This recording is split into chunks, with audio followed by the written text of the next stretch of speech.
Hey guys, என்னோட husband எனக்காக கடல் கடந்து வாங்கிட்டு வந்த ஒரு ப்ரீஷியஸான கிஃப்ட் நிறைய வாங்கிட்டு வந்திருந்தாரு. ஆனால் இதுதான் ரொம்ப ரொம்ப ரொம்ப முக்கியமான ஒன்று. நான் ஓப்பன் பண்ணுறதை பார்க்கும்போதே தெரியும், என் முகம் ஃபுல்லாகவே சிரிப்பு தான். அவ்வளோ சந்தோஷமான முகம்ன்ட்டு எனக்கு இது.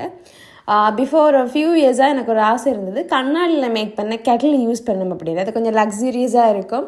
அண்ட் தென் எனக்கு ஒரு ஃபீல் நல்லா இருக்கும் அப்படிங்கிற மாதிரி நான் விட்டு சொல்லியிருந்தேன். எங்களுக்கு ஒரு கெட்டில் இருக்குது, லைக் ஒரு சில்வர் கேட்டில் இருக்குது, என்னத்துக்கு சும்மா இன்னொரு கேட்டில் வாங்கணும் அப்படின்னு ஃப்ரீ மைண்டாக விட்டுட்டேன். ஆனால் இவர் அதை ஞாபகம் வச்சுட்டு, சரி ஓகே வெளியிலேருந்து வாங்கிட்டு போனால் நல்லா தானே, பிராண்டாக அண்ட் குவாலிட்டியாக இருக்குமெட்டு அவர் அங்கேருந்து எனக்கு வாங்கிட்டு வந்திருந்தார். வாங்கிட்டு வந்து அதை சேஃபாக ஹேண்டில் பண்ணி கொண்டு வந்திருந்தார், ஒரு டேமேஜ் கூட இல்லாமல். இதை அன்பாக்ஸ் பண்ணிவிட்டு அதுக்கு பிறகு தண்ணியெல்லாம் ஊற்றி கொதிக்க வச்சு பார்த்ததுக்கு பிறகு ஒரு சாட்டிஸ்ஃபைங் எனக்கு வந்துச்சு. ரொம்ப நல்லா இருந்தேன். அந்த லைட் செட்டப்லாம் அந்த கேட்டிலில் கொடுத்துருந்தாங்க தண்ணி கொதிக்க வைக்கும்போது, அதெல்லாம் பார்க்கும்போது ரொம்ப ரொம்ப அருமையாக இருந்தது. எனக்கும் ஒரு பயம் இருந்தது, என்னை விட இவருக்குமே ஒரு பயம் இருந்தது, இந்த கேட்டில் சேஃபாக அப்படின்ட்டு. நிறைய பேர் யோசிப்பாங்க கண்ணாடி ஹீட் தாங்குமா அப்படின்னு. இது ஹீட் ப்ரூஃப் பண்ணுற கிளாஸ், அதாவது அந்த ஓவன்லலாம் வைக்கக்கூடிய கிளாஸ், ரொம்பவே சேஃப். யாரும் வாங்க விரும்பினீங்கன்னா கட்டாயம் வாங்கி யூஸ் பண்ணலாம்.